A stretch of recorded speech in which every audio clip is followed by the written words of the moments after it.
Bien, te voy a explicar un poco las diferencias entre grupo, segmento y etiqueta, que son tres maneras de segmentar nuestra lista maestra para organizar a nuestros suscriptores. Lo primero de todo, voy a ir al menú Audiencia, que es desde donde se configura todo esto, y que antiguamente se llamaba Listas. Para ver las opciones de segmentación, simplemente tenemos que ir a este desplegable de la derecha y darle a Manage Contacts. Y aquí nos aparecerá una serie de opciones, entre ellas grupos, segmentos y etiquetas. También lo podemos ver desplegándolo en este menú de aquí arriba, grupos, segmentos y etiquetas. Aquí brevemente nos pone un poco lo que es cada opción. Los grupos pueden ser ocultos o visibles en el formulario de suscripción.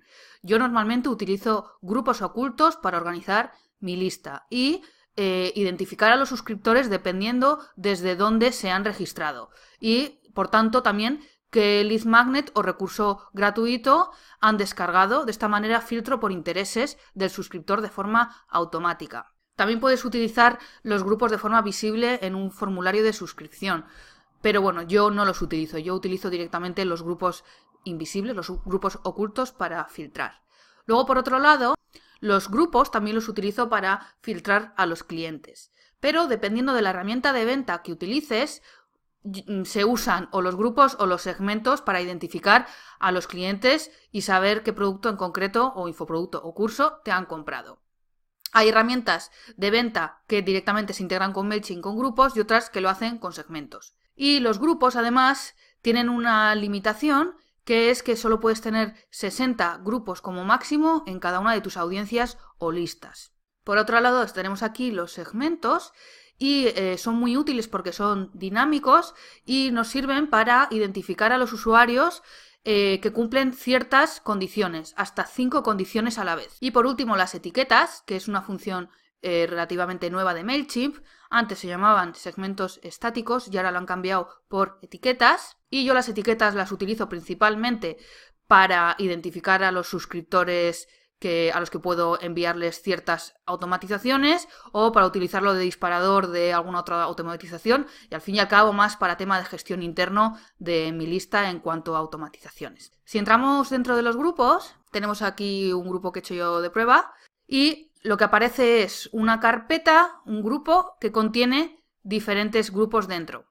Lo que nosotros utilizamos para identificar a los suscriptores en realidad son los subgrupos, por así llamarlo. Esto que viene dentro de la gran categoría del grupo. Y de hecho aquí podrás ir viendo cuántos usuarios tienes dentro de cada categoría. Puedes editar el nombre pinchando aquí y también puedes incluso eliminar un grupo, importar suscriptores al grupo o enviar una campaña directamente desde aquí a ese grupo en concreto. Aquí, Regular Campaign. Y aquí nos aparecería también la opción de crear un grupo. Y tenemos la opción de crear un checkbox donde las personas que llegan a la caja de suscripción ven las opciones y se pueden registrar a más de una. Otro sería el radio button, que sería también que las personas de forma visible lo ven en la caja de suscripción y pueden seleccionar solo una de las opciones. Aquí drop down es un desplegable que también los suscriptores pueden elegir solo una opción. Y por último, crear grupos que son invisibles en el formulario de contacto y que son los que utilizaremos para segmentar nuestra lista maestra. Si volvemos aquí al menú y vamos a segmentos, aquí nos aparecerían los segmentos dinámicos que tenemos guardados. Ahora no hay ninguno, pero si le damos aquí a crear segmento, aquí puedes ver un poco mejor a qué nos referimos con segmentos dinámicos donde los usuarios cumplen diferentes condiciones dependiendo de la actividad que han hecho con nuestra lista, los intereses, si han comprado algún producto y la pega o lo que tenemos que tener en cuenta es que para crear un segmento solo nos permite MailChimp crear hasta 5 condiciones simultáneas. Y una vez que tengamos todas las condiciones de las que queremos filtrar, le daríamos aquí a Preview Segment y veríamos las personas que cumplen con esas condiciones que hemos puesto. Además, podríamos guardar este segmento para utilizarlo en futuras ocasiones, dándole aquí a guardar y poniéndole un nombre, o incluso directamente enviar desde aquí una campaña, un email.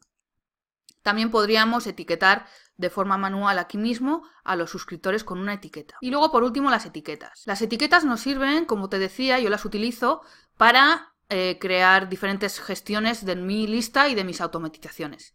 Yo no las utilizo para filtrar a mis usuarios porque la pega que tienen las etiquetas es que si quieres crear alguna condición dentro de un segmento, cada una de estas etiquetas te van a ocupar un espacio dentro de esas condiciones, que como te he comentado antes, solo puedes tener como 5 a la vez dentro de un segmento. En cambio, utilizando los grupos ocultos para filtrar nuestra lista maestra, ahí sí que nos va a permitir utilizar solo una línea dentro de nuestros segmentos para seleccionar a más de un grupo de interés. Igualmente, aquí tenemos el panel de etiquetas y podemos crear una etiqueta directamente con este botón de aquí y poniéndole un nombre. Y para añadir a personas dentro de una etiqueta en concreto, podemos darle aquí a Bulk Tag Contacts, pondríamos el nombre de la etiqueta y los tendríamos que etiquetar de forma manual desde un archivo que tengamos en CSV o copiando y pegando la lista de emails. De todas formas, las etiquetas actualmente en MailChimp nos sirven para utilizarlo en automatizaciones, pero no nos sirve para asignar una etiqueta a un suscriptor de forma automática desde un formulario. Yo lo sigo haciendo con grupos porque me parece una forma muchísimo más cómoda y que está menos limitada. Con las etiquetas no tienes limitación, en cambio con los grupos, como te comentaba, solo puedes tener hasta 60 dentro de una misma lista. Al fin y al cabo, tanto los grupos como las etiquetas y los segmentos nos sirven para organizar nuestra lista. Conviven los tres dentro de nuestra lista y dependiendo de la herramienta que utilicemos, como te comentaba, para filtrar los clientes, utilizaremos los grupos o los segmentos. Y eso te lo explicaré más adelante cuando ya empecemos a ver cómo organizar nuestra lista maestra. Por el momento solo quiero que te vayas habituando a estos conceptos y que veas un poco desde dónde puedes organizarlos.